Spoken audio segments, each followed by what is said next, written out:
الله أكبر الله أكبر ولله الحمد الله أكبر كبيرا الحمد لله كثيرا وسبحان الله بكرة وأصيلا لا إله إلا الله والله أكبر صدق وعده ونصر عبده وأعز جنده وهزم الأحزاب وحده لا إله إلا الله والله أكبر الله أكبر ولله الحمد نحمدك يا الله حمدا شاكرا كما علمتنا أن نحمدك ونشكرك يا الله كما علمتنا أن نشكرك أنت المقدم وأنت المؤخر بيدك الخير إنك على كل شيء قدير نصلي ونسلم على أفضل الأنبياء والمرسلين نبينا محمد وعلى آله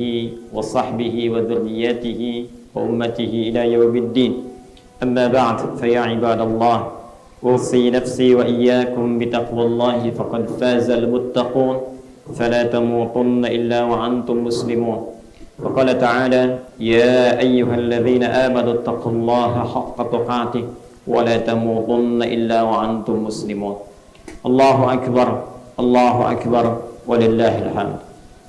Hadirin jamaah Idul Adha yang dimuliakan Allah Subhanahu wa taala, di antara sekian hikmah terkait dengan keutamaan Idul Adha adalah perjalanan spiritual keluarga besar Nabi Ibrahim alaihissalam, yang dengan perjalanan spiritual itu kemudian menjadi isyarat petunjuk yang diwariskan pada nabi-nabi setelahnya sampai dengan ke Nabi Muhammad sallallahu alaihi wasallam, yang kemudian jadi pedoman kehidupan utama kita sebagai umat Islam hingga kita kembali kepada Allah Subhanahu wa taala. Di antara sekian hikmah kehidupan keluarga Nabi Ibrahim alaihissalam, ada hal-hal pokok yang kemudian ditampilkan dalam Al-Quran sebagai petunjuk yang disampaikan oleh Rasulullah kepada kita semua, dan ini boleh jadi akan kita alami dalam kehidupan kita, sehingga sebelum persoalan-persoalan itu kita lalui, Allah sudah memberikan jalan keluar, sudah memberikan solusi yang bila kita pelajari dengan baik petunjuk kehidupan ini, tentunya segala aktivitas yang kita lalui akan mudah kemudian masalah-masalah yang datang untuk teratasi. Kisah ini dimulai dari perjalanan spiritual Nabi Ibrahim alaihissalam yang kemudian ditampilkan Al-Quran di surah ke-6 Al-An'am dari ayat 75 sampai 79 itu. Wa kadzalika nuri Ibrahim malakutas samawati wal ard wa liyakuna minal muqinin.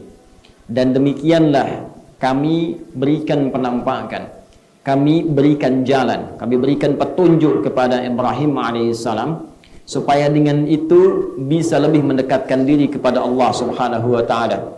Petunjuk yang kami tebarkan di langit dan di bumi, yang dengan segala petunjuk itu diharapkan Ibrahim alaihissalam menjadi semakin yakin kepada Allah Subhanahu wa taala. Dengan keyakinan itu semakin dekat dengan Allah. Dengan kedekatan itu semakin mudah menjalani kehidupan yang dilalui. Orang yang dekat dengan pemberi solusi, maka mudah akan mengatasi segala persoalan yang dihadapi.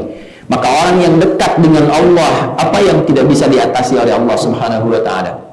Karena itulah penting kemudian untuk kita pelajari. Nabi Ibrahim alaihissalam seorang nabi, seorang rasul, tapi masih tetap diminta, diperintahkan oleh Allah untuk belajar, mengambil petunjuk-petunjuk yang dengan petunjuk itu bisa lebih mendekatkan diri kepada Allah Subhanahu wa taala. Beliau belajar dari fenomena alam, melihat kemudian ke langit, melihat penampakan rembulan, melihat penampakan matahari, belajar dari situ tentang hakikat ilmu tauhid, sehingga beliau menyimpulkan di akhirnya, inni wajjahtu wajhiya lilladzi fataras samawati wal ard hanifan muslima wa ma ana minal musyrikin.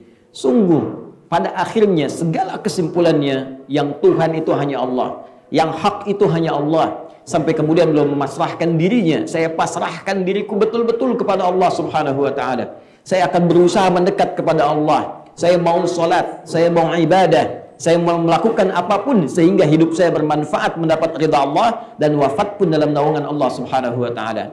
Itulah esensi dalam kehidupan bertauhid. Ini ditampilkan dalam Al-Quran untuk memberikan pesan kepada kita. Sesibuk apapun seseorang, sedalam apapun aktivitasnya, jangan lupakan bahwa kita punya Tuhan. Jangan lupakan bahwa kita akan pulang. Jangan lupakan bahwa kita akan kembali kepada Allah Subhanahu wa taala. Allah memberikan pelajaran yang sangat dalam. Seorang Ibrahim alaihissalam, Khalilullah, yang sangat disayang oleh Allah Subhanahu wa taala. Statusnya nabi, statusnya rasul, statusnya Abul Anbiya, bapak para nabi. Karena dari keturunannya, keluarga besarnya, itu rata-rata menjadi nabi dan rasul. Tapi segala status istimewa itu di hadapan Allah tidak menghentikan keadaannya, diperintah oleh Allah untuk tetap belajar. Yang dengan pelajaran itu semakin dekat dengan Allah Subhanahu wa taala. Karena itulah kedekatan dengan Allah ini menjadikan beliau satu, begitu terlindungi dalam setiap aktivitasnya. Ada yang usil, Allah lindungi. Ada yang jahil, Allah lindungi. Ada yang ingin menghancurkan, Allah lindungi. Ada yang ingin menghimpit, Allah lindungi. Dari semua aktivitas kehidupan tidak terpisahkan dari perlindungan Allah Subhanahu wa taala. Rizki begitu dimudahkan. Keturunan dirawat oleh Allah. Keluarga diperhatikan. Sejak awal khatib katakan, kita dekat dengan Allah, apa yang mustahil bagi Allah Subhanahu wa taala untuk dilakukan. Tapi perbandingannya, jika seorang Khalilullah yang sangat dicintai Allah, Abul Anbiya, bapak para nabi, seorang yang sangat sibuk berdakwah, pun demikian mencari nafkah, memerhatikan keluarganya, masih sempat untuk belajar, masih sempat untuk meluangkan waktu untuk mendekat kepada Allah. Maka siapa Anda? Saya, kita bukan nabi. Tidak ada gelar bagi kita kekasih Allah Khalilullah. Tidak ada di antara kita yang bergelar Abul Anbiya, bapak para nabi. Tidak ada di antara kita yang memiliki kemudian kedekatan spesial seperti Ibrahim alaihissalam. Lantas mengapa kita kemudian tidak memiliki waktu walau sedikit untuk belajar mendekat kepada Allah Subhanahu wa taala? Jika orang yang telah menjadi kekasih Allah, Habibullah, Khalilullah, seluruh keluarganya baik dalam pandangan Allah, Abul Anbiya, begitu dekat dengan Allah, masih diminta untuk belajar. Antum sesibuk apa dalam sepekan tak punya waktu untuk mendekat kepada Allah? Bagaimana kita bisa menguatkan la ilaha illallah kalau tak pernah belajar dengan kalimat itu? Bukankah Allah berfirman, fa'lam annahu la ilaha illallah, Quran surah ke-47 ayat 19 itu? Kita mesti punya ilmu untuk menguatkan syahadat kita la ilaha illallah. Fa'lam, maka mesti punya ilmu, maka mesti tahu yang dengan pengetahuan itu annahu la ilaha illallah, semakin yakin kita bisa memantapkan tauhid dalam jiwa kita untuk kita bawa pulang sebelum wafat. La ilaha illallah.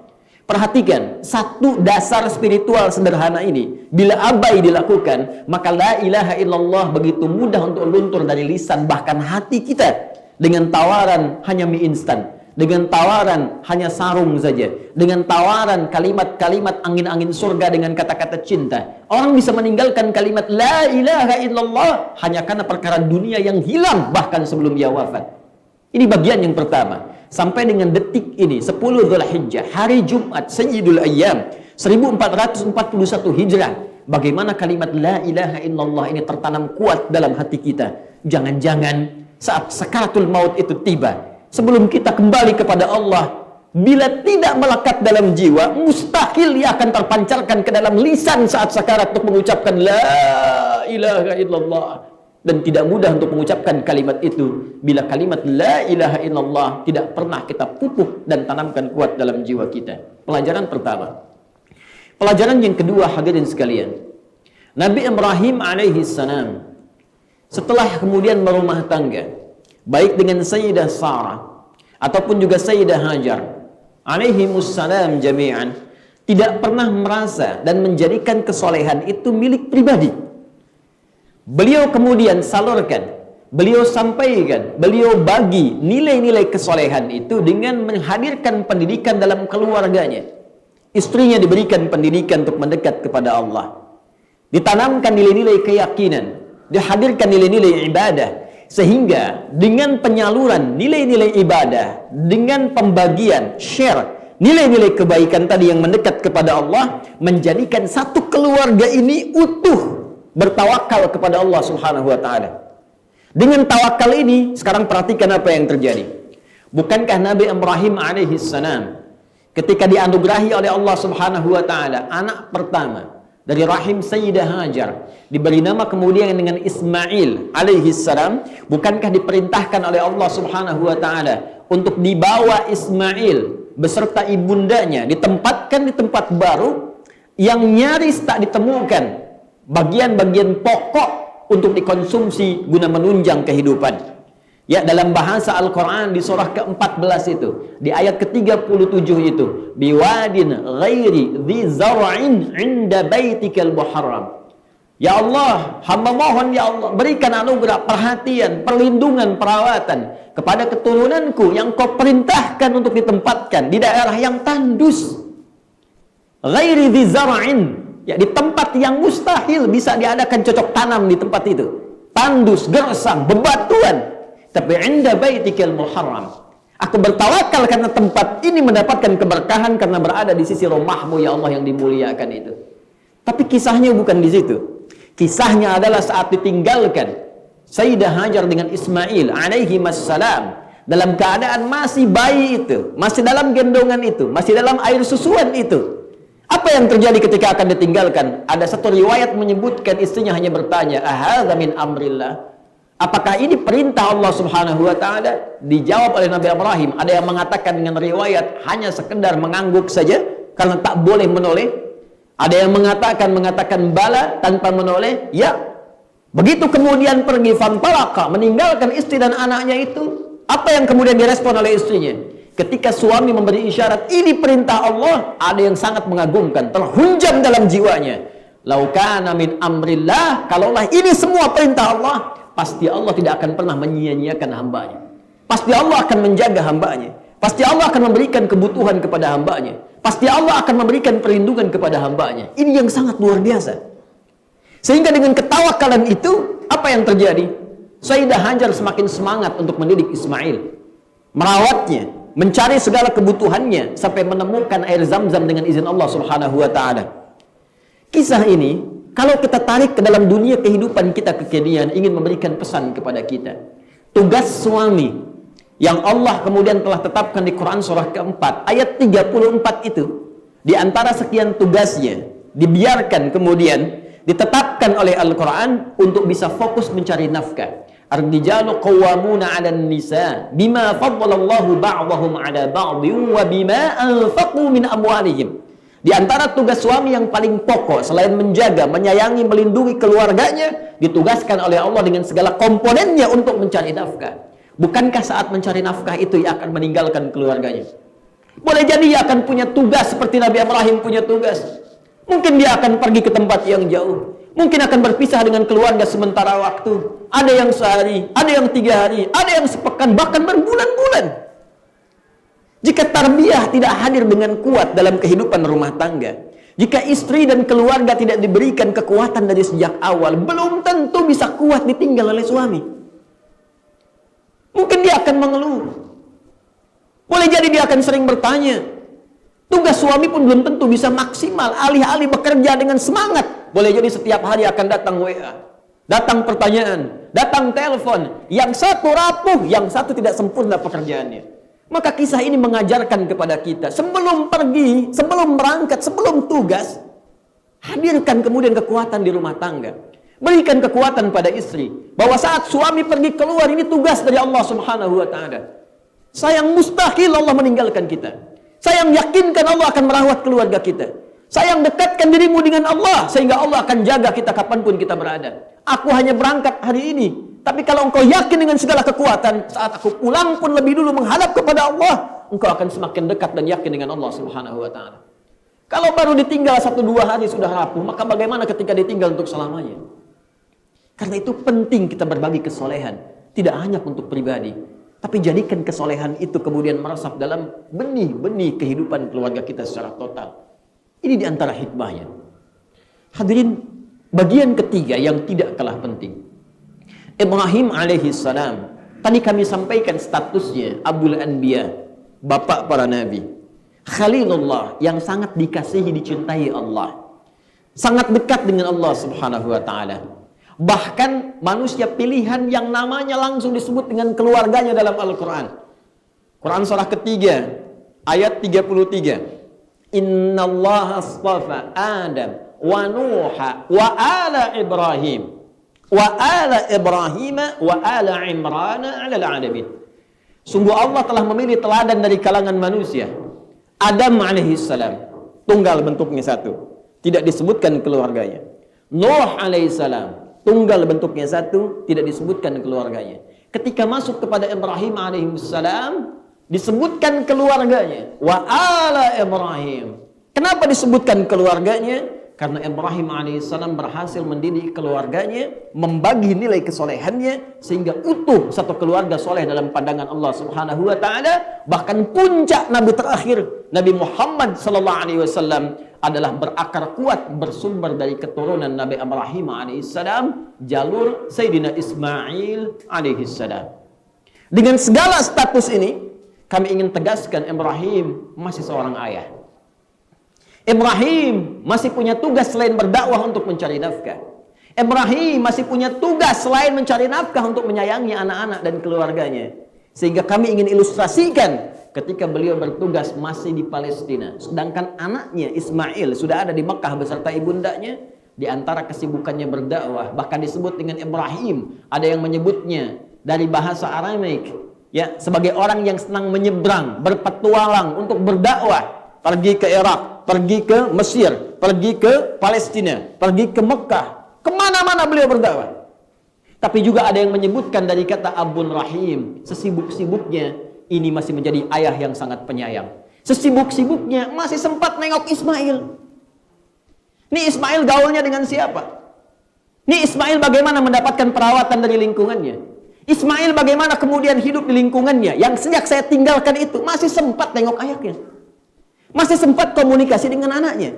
Masih tahu siapa pasangannya. Bahkan masih bisa mengarahkan pada anaknya bagaimana cara mendapatkan istri yang soleh dalam kehidupan rumah tangganya. Dan itu tercatat dalam sejarah. Sekarang kita bandingkan kembali. Kita bukan Khalilullah. Kita bukan Abul Anbiya. Belum jelas surga kita. Belum jelas kedekatan kita dengan Allah. Lantas sesibuk apa dalam pekerjaan kita? Tak mampu bahkan hanya sekedar menyapa anak-anak kita. Kalau memang tak mampu datang, apa tak bisa berkirim kabar? Sesibuk apa kemudian mencari dunia sampai lupa harta yang paling berharga di dalam rumah?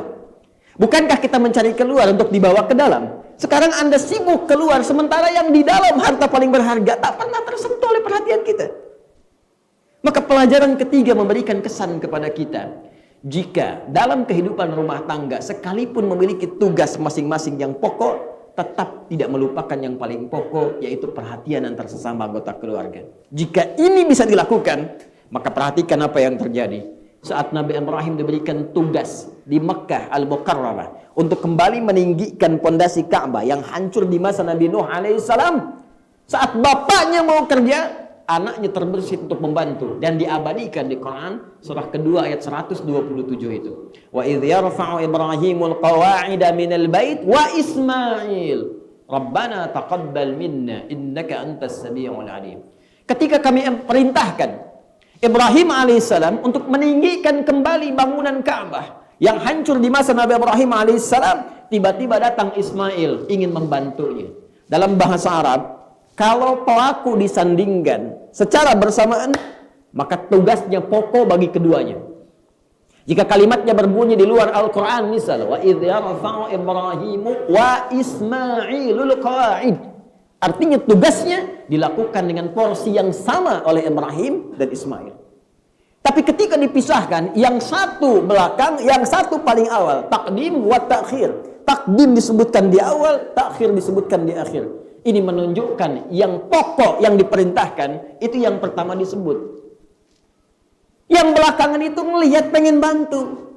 Perhatikan ayatnya. Wa idh yarfa'u Ibrahimul qawa'ida, baru datang wa Ismail. Bapaknya diperintahkan meninggikan bangunan Ka'bah, mulai membawa batu. Pijakan pertama untuk bisa melakukan sesuatu dengan baik disebut dengan maqam. Sampai sekarang masih ada diabadikan maqam Ibrahim. Ketika akan membawa itu, meninggikan, anaknya dari sudut yang lain datang ingin membantu, membawa bagiannya. Sampai sekarang bagian itu disebut kemudian diistilahkan dengan Hijr Ismail alaihissalam. Sekarang coba bandingkan dengan kehidupan kita. Jika bapak punya perhatian kuat kepada anak, sekalipun tugasnya di luar, maka otomatis akan ada kecintaan dan kerinduan dari anak kepada orang tuanya. Sekarang cek, ketika bapaknya kemudian pulang, ada mobil yang kemudian harus dicuci, ada rumah yang harus dibersihkan. Jangan-jangan yang pakai anak yang bersihkan orang tuanya. Jangan-jangan nggak pernah punya kepekaan anak kepada kedua orang tuanya. Jika itu terjadi, maka jangan pernah salahkan kepada anaknya. Evaluasi diri kita. Barangkali anak-anak yang demikian ingin mencari perhatian kepada kita karena dulu dia kekurangan perhatian dari kedua orang tuanya. Jika ada anak yang tawuran, anak yang kena narkoba, boleh jadi asal mulanya bukan karena ingin terjerumus dalam perbuatan itu. Karena dia mungkin ingin membuktikan diri, ingin cari perhatian di luar rumah karena di dalam belum punya maksimal perhatian dari kedua orang tuanya. Maka jika perhatian itu maksimal, jangankan tenaganya, nyawanya pun bisa ia persembahkan untuk beribadah maksimal kepada Allah Subhanahu wa taala dengan cara berbakti kepada kedua orang tuanya. Dan inilah puncak yang diabadikan di Quran surah ke-37 ayat 102 sampai 109 itu. Bapak hanya berkata, "Inni ara fil manami anni adbahuka fanzur madza tara." Nah, bapak tadi malam mimpi. Bapak menyembelih engkau. Coba engkau timbang. Coba engkau fikirkan bagaimana pendapatku tentang mimpi tadi. Allahu Akbar. Allahu Akbar walillahil hamd. Hadirin, Ibrahim alaihissalam itu nabi. Mimpinya para nabi pasti sebuah kebenaran. Ibrahim tahu itu benar. Tapi hebatnya memberikan cara pendidikan kepada kita. Jika ada anak sudah menjelang dewasa, falamma balagha ma'ahu sa'y, sudah mulai punya nalar yang kuat, sudah mulai dewasa, sudah matang pikirannya, kurangi perintah, kurangi sayang-sayang, hadirkan diskusi dalam kehidupan. Karena ia pun pasti punya pendapat. Ibrahim bisa mengatakan, "Nah, siap-siap." Apa yang disiapkan ayah? Tadi malam ayah mimpi pasti benar. Siap, papa sembelih. Tapi apa yang ditawarkan pada anak? Perhatikan, bagaimana pendapatmu? Perhatikan jawabannya. Karena perhatian, karena tarbiyah berlangsung begitu kuatnya, anaknya pun memahami, ini ayah saya pasti nabi. Dan ayah saya pasti benar setiap apa yang dimimpikannya. Maka di luar dugaan manusia biasa, anak mengatakan, "If'al. Ya abati if'al ma tu'mar. Satajiduni insyaallah minas sabirin." Duhai ayah, demi hormatku dan sayangku padamu, cepat kerjakan sekarang perintah itu, jangan ditunda. Cepat kerjakan, jangan ditunda. Dengan izin Allah engkau akan dapati aku termasuk kalangan orang-orang yang sabar. Sebagian hanya berhenti memahami ayat ini di titik ini saja, tanpa menggali bagaimana tafsir yang disampaikan oleh para ulama. Hadirin sekalian, Syekh Umar Ahmad Baranja punya kitab namanya Akhlaq lil Banin dan Akhlaq lil Banat. Memberikan keterangan dari kisah ini, ketika Ismail hendak disembelih itu, masih menyampaikan beberapa kalimat yang sangat luar biasa. Perhatikan kalimat. Ketika mulai kemudian akan diikat, beliau katakan, "Duhai ayah, tolong pisahkan baju luarku ini dan mohon lipatkan dengan baik dan sampaikan pada ibunda yang aku sayangi dari putra satu-satunya yang sangat mencintainya ini sebagai kenangan agar beliau tidak larut dalam kesedihan setelah wafatku ini." Satu. Dua. Ketika kemudian mulai diikat, beliau katakan, "Duhai ayah, mohon kencangkan ikatan ini supaya saat engkau kencangkan itu, aku tidak punya kesempatan untuk meronta dan bergerak, sehingga saat itulah engkau muncul rasa iba dalam hatimu sehingga tidak jadi menunaikan perintah Allah untuk menyembelih aku itu." Tiga. Ya abati, duhai ayah, tolong tajamkan pisau itu, yang dengan tajamnya pisau itu akan menjadikan proses penunaian ibadah berlangsung begitu cepat dan tidak menghadirkan rasa sakit yang mendalam padaku saat disembelih. Sempurna. Anak hanya disampaikan bapak mimpi, bukan hanya mengatakan Pak lakukan, tapi ingin berpikir menyempurnakan tugas bapaknya sebagai ibadah kepada Allah Subhanahu wa taala, walaupun nyawa mesti merenggang dalam dirinya. Saya ingin katakan, bandingkan dengan kita saat ini. Alih-alih anak bisa mengorbankan nyawanya karena Allah Subhanahu wa taala lebih bakti kepada kedua orang tuanya, innalillah bahkan mengirimnya ke panti jompo, bahkan bermohon kepada Allah kalau memang sudah tiba ajalnya, percepat ya Allah. Orang tua kita dulu melihat anak di rumah sakit ingin bertukar nyawa kalau dimungkinkan. Adakah anak sekarang begitu melihat orang tua di rumah sakit punya pikiran yang sama? Bukan poinnya pada pertukaran nyawanya. Karena semua kematian hanya digariskan oleh Allah Subhanahu wa taala. Poin yang terbesar esensi bakti kita kepada kedua orang tua kita. Dan jika orang tua mengharapkan bakti dari anak, maka jangan hanya sekedar menuntut. Lihat, kembalikan telunjuk itu pada diri kita. Sejauh mana kita menyiapkan anak-anak itu untuk menjadi saleh, karena mustahil anak menjadi saleh jika tidak diiringi oleh sifat kedua orang tua yang saleh di hadapan Allah Subhanahu wa taala.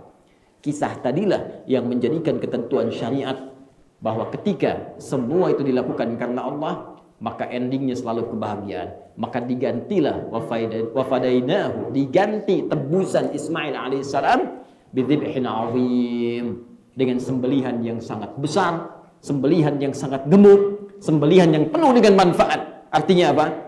Jika kita berusaha untuk selalu berikhtiar, berkorban untuk ibadah kepada Allah, walaupun memang terasa sulit, walaupun memang kadang-kadang terasa sakit, walaupun lelah, itu wajar. Orang tidak beriman pun kerja lelah. Masa Anda yang beriman gak mau lelah? Semua pasti untuk dunia saja lelah. Kenapa akhirat tidak ingin merasa lelah? Tahajud itu lelah, menghafal Quran itu lelah. Ya, seperti Anda bekerja juga merasakan lelah. Jadi kalau Anda bisa merasa lelah untuk kehidupan dunia yang akan Anda tinggalkan, kenapa kita tidak investasi dengan kelelahan itu untuk akhirat yang abadi kita di dalamnya?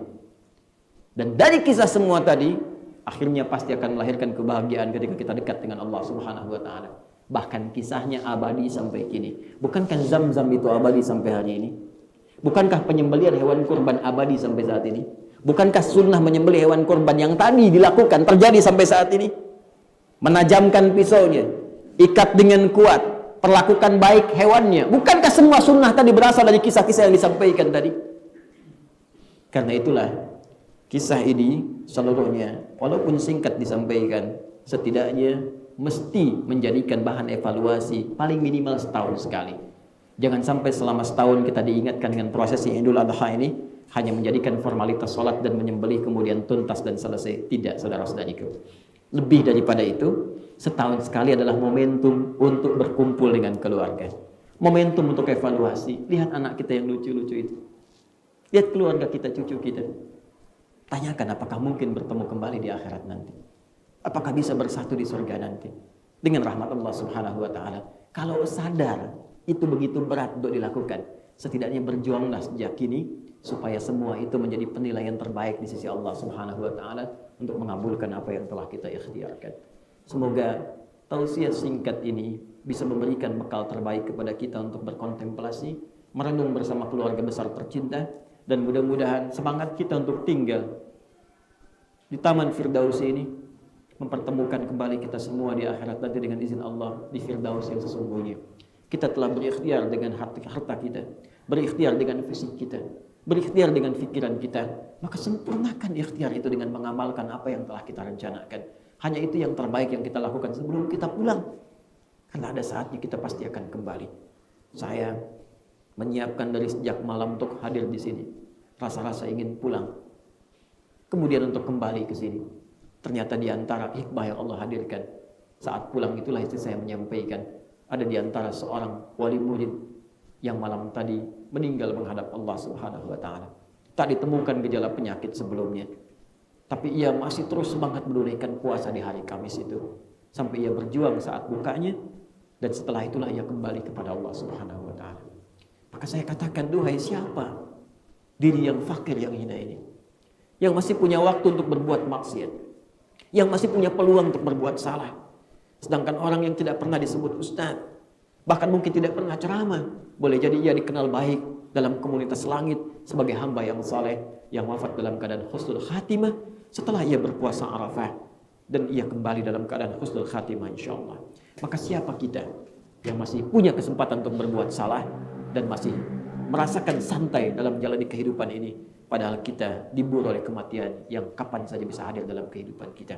Semoga kita bisa merenungkan, kita bermohon kepada Allah, berdoa kebaikan, dan mudah-mudahan doa ini dikabulkan di hari Jumat Sayyidul Ayyam, di 10 Dzulhijjah yang mulia ini. Semoga ini menjadikan kesan bagi kita untuk berubah sebelum kita kembali kepada Allah dalam suasana yang sesungguhnya. Allahu Akbar, Allahu Akbar, Allahu Akbar, walillahil hamd. Allahumma nahmaduka hamdan syakirin, hamdan na'imin hamdan yuwafi ni'amahu wa yukafi mazidah. Ya Rabbana lakal hamdu wa lakal syukru kama yanbaghi li jalali wajhikal karim wa li'azimi sultanik.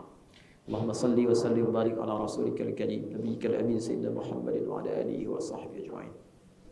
Allahumma rabbana taqabbal minna innaka antas sami'ul alim wa tub 'alaina innaka antat tawwabur rahim.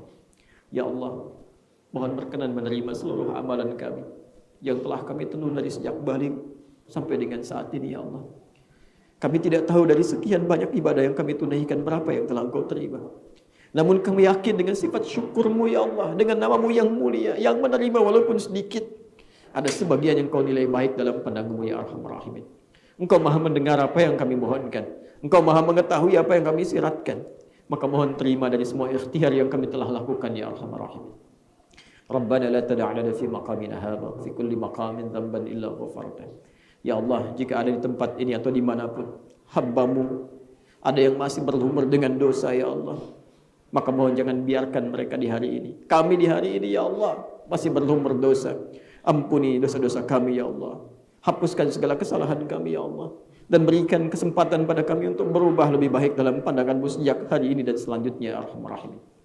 Wa la hamman illa farajtah. Jika di hari ini ada yang merasakan kegelisahan, ketidaknyamanan, maka mohon tenangkan jiwanya, ya Allah. Lembutkan hatinya, damaikan hatinya, ya Allah, agar mendapatkan ketenangan dalam kehidupan dan jiwanya. Allahumma wala asiran illa yassarta.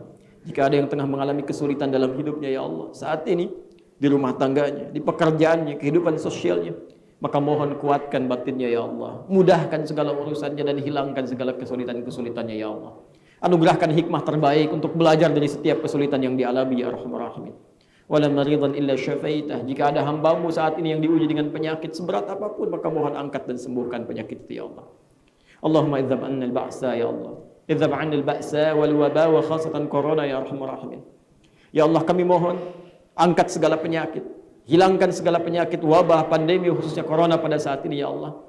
Nashtaq ilal masajid, ya Arhamar Rahimin. Kami rindu untuk hadir di masjid-masjid, ya Allah. Salat berjamaah dengan nyaman, mengikuti ta'lim, ya Allah. Berjumpa dengan saudara-saudara kami, ya Allah. Berzikir kepadamu, ya Arhamar Rahimin.